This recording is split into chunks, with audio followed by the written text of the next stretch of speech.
Welcome to Write Now Workshop Podcast, where you can write a book and change the world. I'm your host, Kitty Bucholtz, and this is episode 267, a coaching session with Stephanie Shackelford, coming to you on Thursday, September 23rd, 2021. I thought you might be interested to see what a coaching session can look like. So I asked some of my Finish Your Book membership group people if any of them would like to volunteer to be on the show, and we can talk about some of the things that they may be struggling with in their writing. So Stephanie raised her hand and very kindly volunteered to share some vulnerabilities with us. And she and I talked about where she's been with her book and where she's at with it right now. And then we talked about some ways that she could move forward, either in a better way for what she wanted to do, or in a faster way, or more efficient way, or in a way that just is going to bring her the greatest amount of joy. So if you're interested, you can go to writenowworkshop.com/writing coach and sign up for a complimentary 30-minute appointment with me to see whether or not this is something that you'd like to sign up to do. I generally have my coaching packages run for 6 months, so we can make sure that you're getting a lot done, so that when you look back, you can think, wow, that was so totally worth it, as opposed to sometimes just meeting with somebody for a single session. If it's just that you needed to get through a problem and you solve a problem, that's great. But if you're like trying to figure out, how do I get myself to be writing and working on this book continuously and figuring out all the problems as they come up, as they come along, and getting to the end of the book, then a 6-month program might work better for you. So here is a sample of what it could look like to have a coaching session. And whether you're interested in working with a writing coach, me or someone else, it should give you some great ideas about things that you can ask yourself, different questions that you might ask yourself, including asking yourself how you feel when you're giving the answer to going left or right, and also ways that you can help each other, help your other writing friends. So I hope that you enjoy it and get a lot out of it. Here's Stephanie. Hey, Stephanie. So today we're going to talk about your book, An Extraordinary Magic, right? Yes. Hello, Kitty. Hello. This is going to be really fun. You and I have known each other for a long time, and we've been in different writers groups and writers organizations together. And we've helped each other with each other's books a lot over the last, how long? 20 plus years? Yeah, about that. Now, for anyone who's listening who has written lots of books in the last 20 years, yay. But for anyone who's listening who's maybe not finished a book in the last 20 years, or you've been working on the same book, Stephanie, how long have you probably been working on An Extraordinary Magic? 22 years. No. I started it. Yeah, it's been about 25 years. 25 years. Yeah, because I was in Phoenix with you at 95 to 2000, and I started it sometime around 95. Right. Wow. So the one thing is that you obviously adore these characters, and I can tell because of the way that we talk about them and whenever you're writing and stuff. I mean, that's part of it. You love this world too, right? Yes, definitely. But if I understand right, one of the issues that you're struggling with right now is that the first book that you wrote is just, there's the possibility that it's just too long, and you have more story in your head. So then you were trying to figure out, like, how can I make this into multiple books? Is that right? Yes. Tell me a little bit about it so that I and people listening understand, because I want to try to help you figure out if we can, get you past some challenges and some hurdles here. No. So the story is about, it's set in a mage world, and people keep telling me that it's epic fantasy. I know you've called it epic fantasy, and there's a part of my brain that says it's just a romance. It's a romance set in a fantasy world.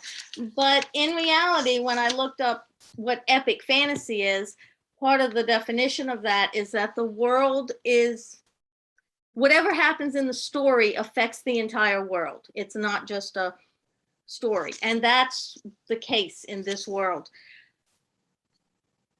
But it's a romance, and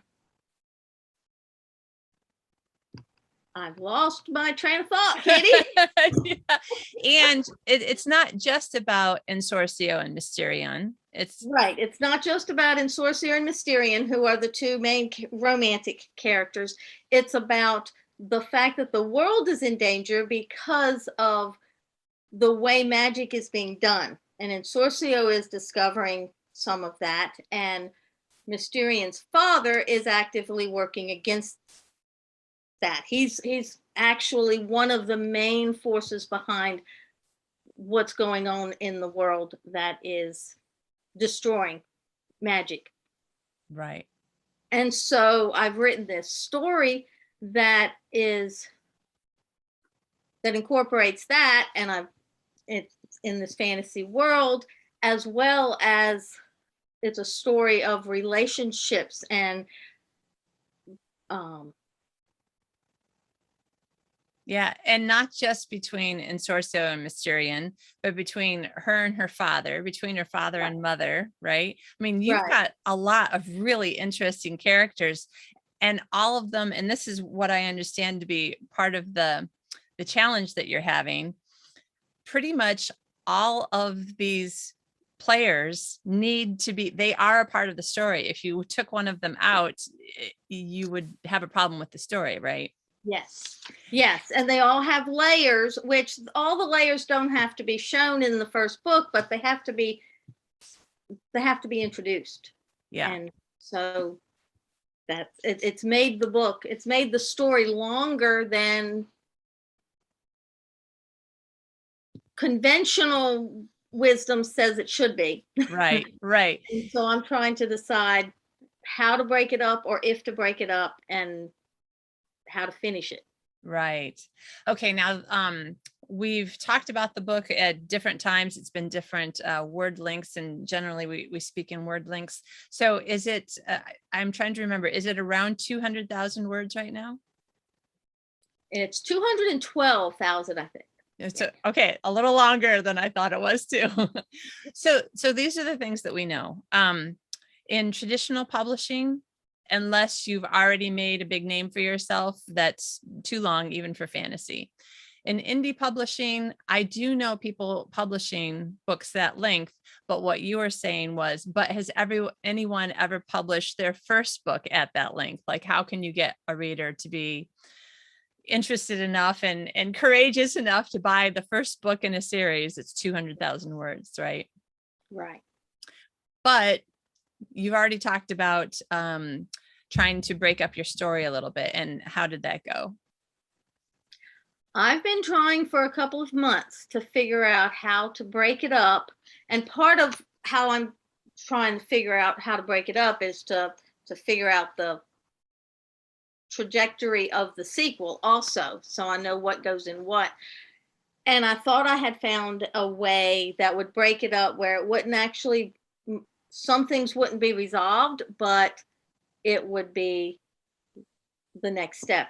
But I don't really like that, because I don't like a book. I like books to be self-contained.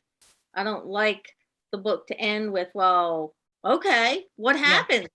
Yeah. I hate that. And so I wanted to be self-contained, but I kept thinking, well, I've got to do it. But no matter how I tried, I couldn't figure out how to do that. And I finally came to the conclusion that, okay, the story is the story. I've got to fit this story into a package. And I've sort of decided I'm going to move over to the sequel and get at least the main kind of the events bones of the sequel. Yeah, the main bones, the structural, to see if it's going to be about the same length. And if it is, then I'm just going to like, okay, well, I'll find a way to find my readers. I've got to get the book written. Yeah.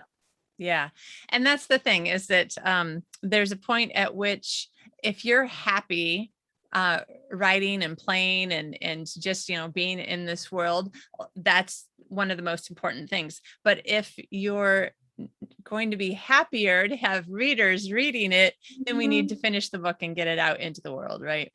Yes. Yeah. That's what I want. That's what I want, is for other readers to be reading it. Yeah. And I know that some of your writer friends and probably some of your friends who aren't writers who have read big sections or, you know, previous full first drafts have been, well, okay, seventh drafts and 12th drafts and whatever, but people who have read it, they're really enjoying it, right? That's what they say. Yeah, I'm There one of been those there been people. there been Yeah. a few who said, "I couldn't put it down. When I got to a certain point, I couldn't put it down." Good. All right. So a couple of things come to mind as I'm so we're recording this coaching session as a way to help people see um the kinds of help that they might be able to get from a coach or from each other.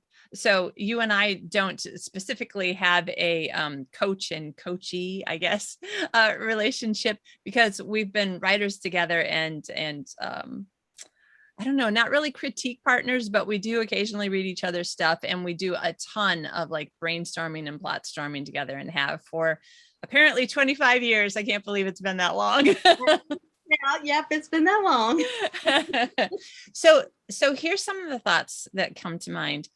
I don't know the truth and the exact story, but I have heard many times people say that Tolkien wrote The Lord of the Rings as one book. But Mhm. then publishers were like, yeah, haha, that's not going to happen. It has to be 3 books. Now, I own them. I keep meaning to read them, you know, but when somebody says you just have to get through the first 150 pages of them walking, I'm like, oh gosh, I'm going to need some time when I really want to sit down and do that. So I apologize to the world that I haven't read them yet, but my goal is to read them before I die. So I don't know how one ends and how the next begins, and then how that one ends and then the next begins. But I'm wondering if that's something that you could, like if you own them or grab them from the library or whatever, if you could go through like the last few chapters of book 1 and the first few chapters of book 2 and see how annoying it is or isn't the way that he broke the story there.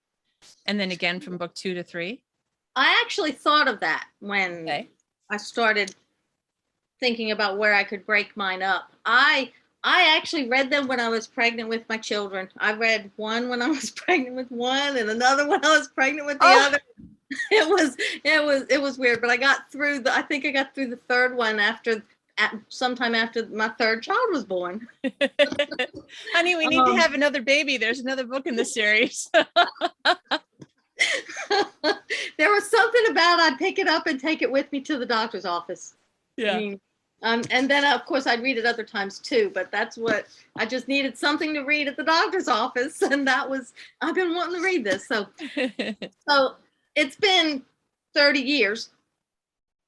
And so I don't remember exactly where each book ended. But I do remember the movies, and I think they were right about the same. Yeah, someone told me that movie 1 ended around chapter 1 or 2 of book 2. Yeah, it was very similar. And so I had a thought that I could end this first book. I could end it at a place where there's a betrayal that happens, and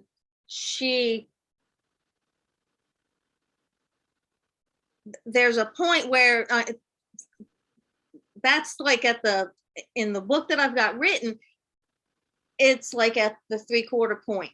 Mm-hmm. So there's still a quarter of the book to go while that gets resolved, and then the other things get resolved. But I thought, okay, I could stop it there and have her assessment of it change just a little bit so that it's not the same emotional impact as it would be, 3/4 of the way for the book. Mm-hmm. So I thought about that, And that I remember thinking that feels like a Lord of the Rings ending. it's like you know that Sam and Frodo. I know. I'm like, what? Frodo, the main character. She said, I like Sam the best. So I always forget about Frodo. yeah, Sam and Frodo, you know they're going to make it, but you don't know any of the details of the next two books. So, and so I thought about that I could do that because that would be the way it would end. You know they're going to get together. She's going to forgive him. He's going to forgive himself. And they're going to defeat the villain. Yeah. But you don't know how. So I could do that. I don't want to though. I keep trying to do it, and it's like, no, the story is this. It's about how they resolve that, and that's the important part of that.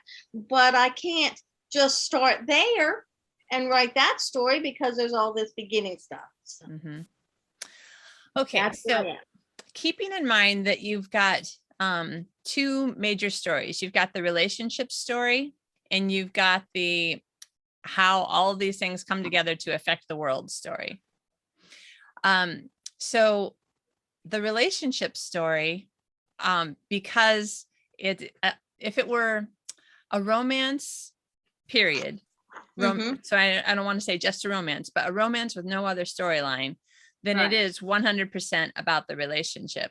But when there's an additional storyline, and I read your book and I don't see the romance as being the number one storyline. I see it as being the number two storyline, because this world is going to end if people don't stop doing what they're doing. Yeah.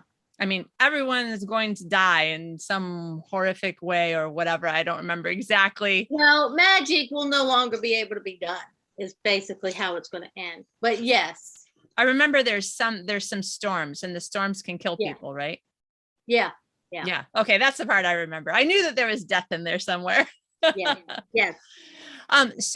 So if they have a relationship, they fall in love, they get married, they have children, and the stuff that has to do with the magic in the world and the magic storms and all these problems never gets resolved, then that is going to completely affect their lives. And it's not really going to be very romantic sounding and feeling, because, there could be death and destruction coming.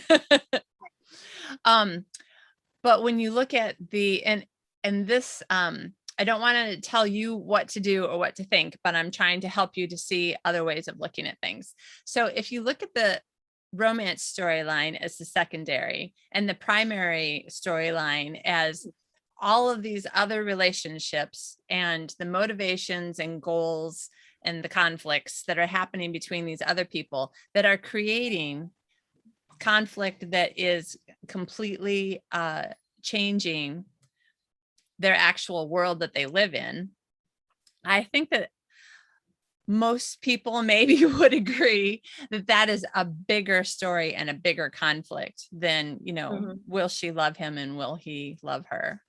Even though that is, of course, wonderful. I mean, I love romances. I'm always the one being, somebody will tease me about, what's Star Wars about? Well, it's about when, Leia and Han, and they're like clashing, and then eventually they fall in love. Of course, that's not what Star Wars is about. It is one of the main things. I have pillowcases on my bed right now that have Princess Leia's braids, and it says, I love you. And then John's pillowcase has Han Solo's gun, and it says, I know. Oh, yeah. I love that. That's good. So of course the romance is a huge part of it. And finding out that Luke and Leia are brother and sister, and you're like, oh my gosh, thank goodness you didn't kiss. That would have been so awful.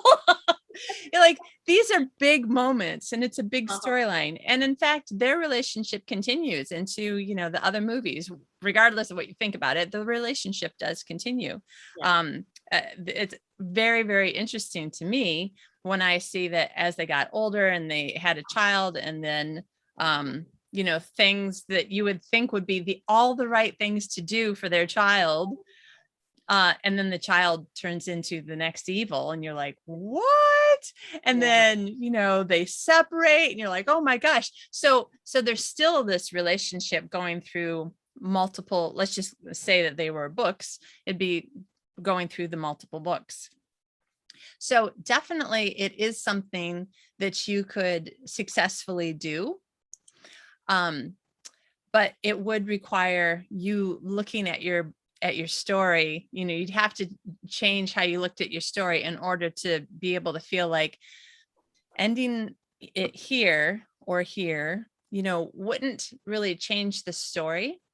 But if my focus becomes more on, will they be able to convince people of this problem and help fix it and help save, what's happening to the world.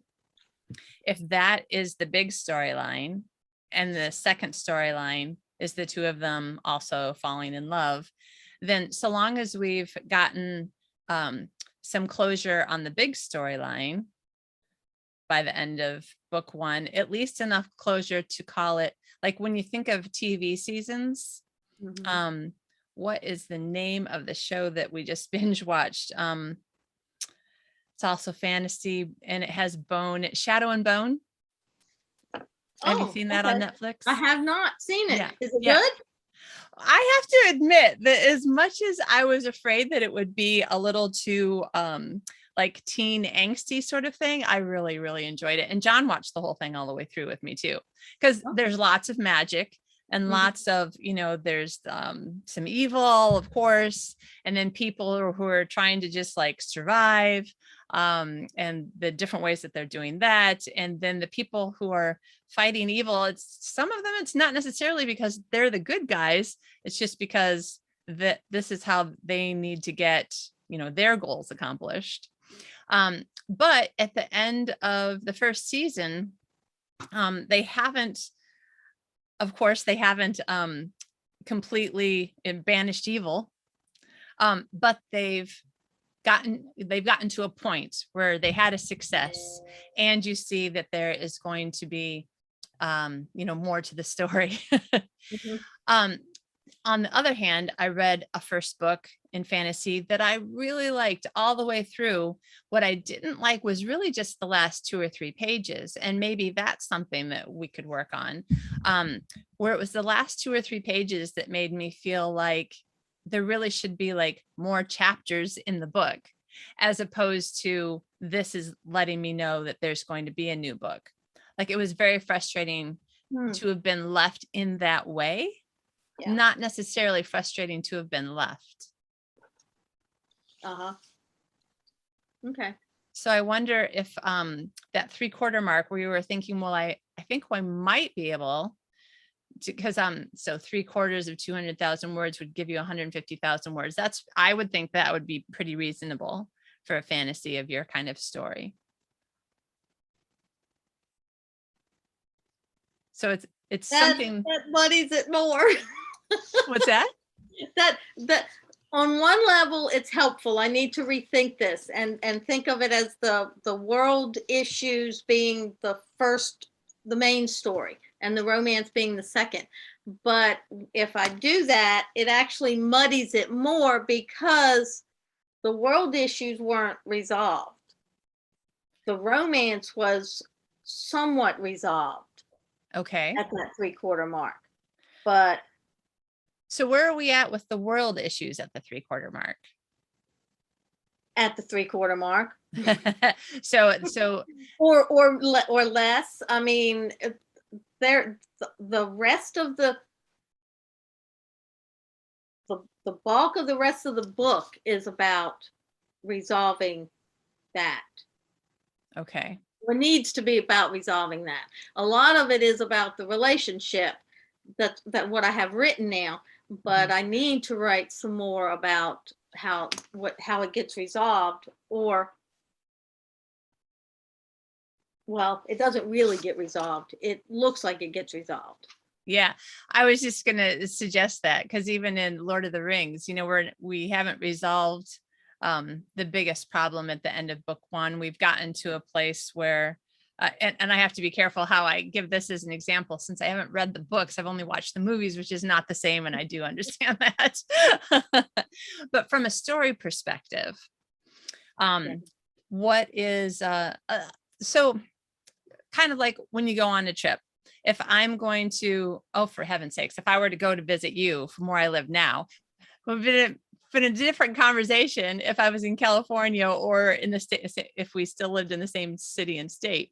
But if I was to go visit you now, like there is me getting to Copenhagen, which is the nearest airport, which is technically another country, even though it's only half an hour away. That probably, is not going to be a huge part of the story unless, bandits take over the train and the train gets like hijacked and kept on the bridge. And now we're neither in Denmark nor Sweden. And then we're not even talking about a book where I'm going to see you. We're talking about a book about, bandits on a train or something, right? But otherwise, so I go to Copenhagen, I get on a plane. It's going to take me 2 or 3 plane rides to get to you. And so, each one is going to have its own versions of what happens next. One of them, the worst one to me, is where you have to end up in somebody's customs line. That's you're the most tired and it's the most boring thing ever. And you forget that you had an apple in your bag that you meant to eat and didn't eat, and now you're in trouble because you have an apple in your bag. These are definitely conflicts for me. But so if the story ended when I got to your house, then the story is my road trip adventure. But it doesn't mean that the second book can't be about what you and I do after I arrive. And the fact that I arrive at your house and we haven't actually done anything yet, except for like scream and jump up and down and hug each other, doesn't really mean that we've left it at an unsatisfactory place, so long as we haven't, you haven't really hinted at anything else that needs to be done. Yeah. Right. Or even if I fly there because you and I are going to do one of those train trips across America, writing a novel as we go kind of thing that we've heard about. If as a reader, I know that this is book one because it says book one on the cover, and I get to your house and that is more or less the end of book one, but I know that there are more books. Otherwise it wouldn't say book one on the cover, even if book two isn't out yet. You know what I mean? Yeah. Then I, as the reader, am like, okay, well, that was quite an adventure just to get to, Stephanie and where the train is. So my goodness, what's going to happen once they get on the train? That must be book two. So I think that the part of the breaking the story up, we've got to figure out a way to have enough of a wrap up of a story to make it feel like, all right, well, I see that they did this and they did this. And then like at the end of Smoke and Bone, I'm not going to like give anything away to ruin it for somebody who's like, and I need to go see this, including you, in case you decide to go see it. But there is something that happens that as a TV series, we kind of expect, like, you get to that moment where you're like, okay. And then a few seconds of something and then closing credits. So that's the teaser to get you to watch the next series of TV, right? Right. That's the part that we might not always like in a book. So if we just don't put in that teasing to the point where it really is irritating, just letting you know that obviously the story isn't finished because I haven't saved the world yet. Right. Might be a way to do it so that it's satisfactory for you and the reader. So in all of the saving of the world part, my guess is that there are some stages. First she's got to be able to convince, I'm basing what I'm saying here on my memory of your book, and also I'm kind of making stuff up just to give you some ideas. But like first she has to believe that there's something, she and Sorcio have to believe that there really is something going on so that they have the idea to even explore it. Then they learn more. Then they need to convince some more people. There are people in charge. They need to be convinced by somebody. In the meantime, bad things are happening, and then more bad things get worse. So now looking at like the entirety of the story of saving the world and knowing that that is a couple of books long, like what part can we get to where it's like, phew, we finally convinced the council, and now they're going to, so-and-so's being kicked off the council and won't be able to, influence them in this way. And so things are going to get better. And that maybe could be enough to be like, whew, we get that sense of, we've solved this. But even though we know in our mind, when is book 2 coming out? Because we haven't actually saved the world yet. We've just gotten to a stage of it, kind of with the multiple airplane trips to get to your house. I'm not sure if I'm not sure if you're helping or if you're making it longer, Kitty. I do worry about your 25-year journey in this book. I mean, the 212,000 words that we're talking about now isn't even everything that you have in this story, because you've also, Goodness, no. Oh, yeah, no. you've come up with some side stories, and you have ideas yeah. and some writing down for a sequel and a prequel, right? Oh, yeah, I've got at least 75,000 on the sequel, and that doesn't even have all the parts that I know of already. So when you said you had some of the sequel down, I thought you meant like 10 or 20,000 words, but you've already got 75,000. Well, I wrote 50,000 in Nano, NaNoWriMo, so in November, and I've been writing on it since. So there's at least 75 or 80,000. All right, so let's just like put that whole idea over here and talk about one other idea that I had. Okay, so here's another what if. What if, because, at some point we will all die and you won't be able to work on this story anymore. No one else will know what I've written. That's right. What if you made the best story that you could and put it out there, and you chose to be happy with having 200 or 300 readers or 2,000 or 3,000 readers, and just be like, you know what? Readers.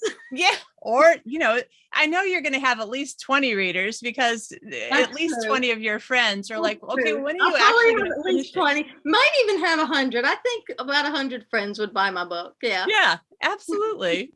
And when you get to the point where the 101st person, somebody that you don't even know, has bought your book and tells their friends, now we're talking about finding an audience who really does want to read book 2, even if it's 200,000 words.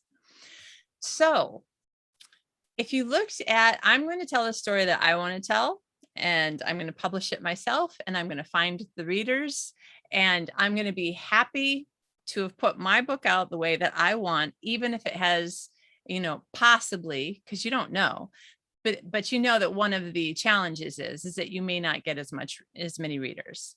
Right. But what if I said to myself, I'm okay with that, because this is a story that I want to tell. I've been telling it, and I keep not publishing it because mostly traditional guidelines telling you that the story is too long, right? I mean, for the most part, your friends and editors have told you that the story is good, but too long. So if you just took out the but part, then you've already had people telling you the story is good. Yeah. Yes. I've had people telling me the story is good. Yes. Okay. So then if you said, okay, this is a story, it's 212,000 words, I should probably make sure that someone who's not me goes through and just make sure if there's any place where I've been repetitive, we'll just, trim it and tighten it. If there's any place where there was something that you said earlier, that I think that you might have said something earlier, that there might be some parts of the romance that maybe could be tightened a little bit. Can't remember exactly. I don't remember saying that, but yes, there probably is. Yes. so let's just say we take the 212,000 word story and we say, this is the beginning and this is the end. And I've told the whole story that I wanted to tell. And now it's just a matter of making it the best possible version. So making sure that I'm not being repetitive, that I'm not saying, the same thing in two different scenes. Like I already said that. I just have to trust the reader's going to remember it and believe it. And, Yeah. making it the best possible version and just saying, there it is. That's book one. And now for consistency's sake, you wouldn't want book one to be 200,000 words and book two to be 100 and book three to be 100. Right. But my guess is with the story that you have in your head, that is probably not the problem, right? I don't think that's going to be the problem. Now, how does it, when you think about how you felt when we were talking about, finding a way to cut it so that it's a little bit closer to what people normally would be expecting in a fantasy book as far as word length. Think about how you felt about when we were talking about that now and at other times, and how you feel with this idea of, what if I just published my book the way that I know that it's good, the way that I wanted to tell the story? How does that feel? Like, so comparing, because your gut does often give you some information about like which choice is going to work best for you. Before we did this, I felt pretty strongly that I was just going to tell the story that needed to be told. I was going to make it the best story that I could, and I was trying to make sure the sequel is about the same length. That's probably where I'm going to end, but you've given me a few things to think about. The example of the road trip story is helpful, and also the fact that the world and what's going on with the world is the main part of the story. I need to keep hearing that, because I keep discounting it by saying it's just a romance, but you're right, it is much more than a romance. The romance is a big part of it, but it's a story about this world that's in danger. Yeah. Because people are misusing the resources that are in the world and causing the world to self-destruct. Yeah. I think that we can safely say that when a storyline has an end of the world aspect to it, it is probably not, and I'm, as a romance writer, I am being just using this word not to be offensive, but it isn't just a romance. Yeah. I mean, I think maybe you might be able to make an argument for what is it called? Warm-Blooded. There was a zombie movie where the teenage boy and a teenage girl zombie fall in love. Okay, I don't think I've heard of that one. It's very weird and funny. And maybe you could make an argument that is a love story primarily and a zombie end of the world story secondarily. Though I think most people would go, that's a zombie story. But yours is not even that, yours isn't even in that kind of a gray area. It seems to me. I think that you love these characters, and so do I, which is why I want to read the final version. But there are so many other things happening in their lives besides, if you have some time, either a romance novel that's on your shelf or one from the library or on your Kindle or something, but if you even skim through like an actual just romance where the entire story is really just the romance, I mean, at most you'll have some things where business, two business people are in conflict, maybe somebody who is trying to stop development in an area is I read one where she's trying to stop development in an area and he's trying to develop an area, sort of like 2 weeks notice, Yeah. I mean, that is really about the romance, because nothing really major or or important happens, even in 2 weeks notice, for all the good that she did in the world, like we don't really see much. She saved a building, and she helped some people. And now that's great. I mean, that's wonderful. And anybody would want that to be, part of their legacy in their life, but it doesn't really change the world that we know. Right. It doesn't change our planet. Right. Your story, it changes the world that we know. Yeah. You're right. Yes. So I definitely do want to encourage you. And in fact, now I know one way to help you is to keep on helping you to remember that this is a big story, and the romance as well, but it's not a romance with a big story wrapped around it. That actually is helpful. I might be able to take out some things at the beginning and just refer to them Right. because they're part of the relationship. Okay. I might be. Anyway, you've given me some things to think about. Now, I don't want to have given you things to think about that takes you, another year down some rabbit trails. You're right. You're right. I've given myself a little bit of time to make sure the bones of the sequel are in place, so I know what I need to write. Good. And then I'm going to go back and I'm going to go through the first book one more time, and then I'm going to give it to somebody to look at to make sure, like you said, that I'm not repeating myself and that it flows. Yeah. So end of the year at the latest. Awesome. Yay. And listen, maybe sooner. So what is your, especially, to other people listening, like, what is your feeling, and would you even want to make the suggestion of advice, or would you just want to explain what's your feeling about, I know this book isn't the traditional length, but otherwise I love it the way it is, and this is what I want to write, and I'm just going to do it. I mean, that's what I think that I'm seeing in you. Yes, that's what you're seeing.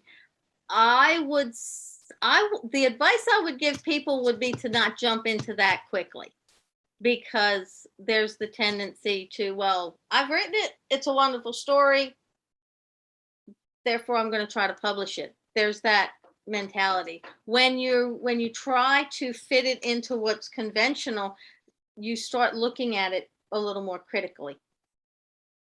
But it's that by looking at it critically and trying to take away pieces, I actually did take away or cleaned up and polished pieces of it.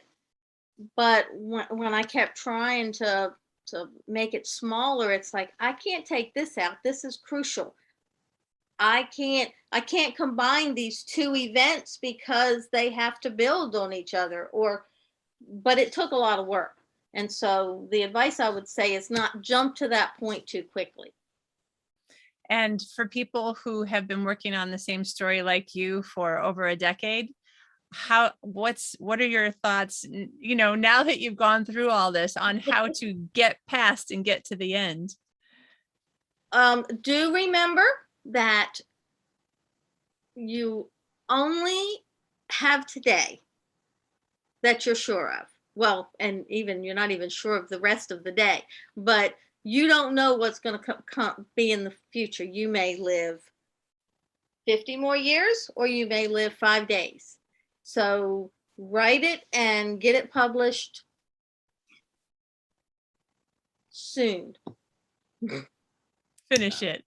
Yeah, finish it. Yeah, finish it. Take the time that you need to finish it and make it the best you can make it, but don't put it off too long. Work on it. Yeah, don't put it off too long. Awesome.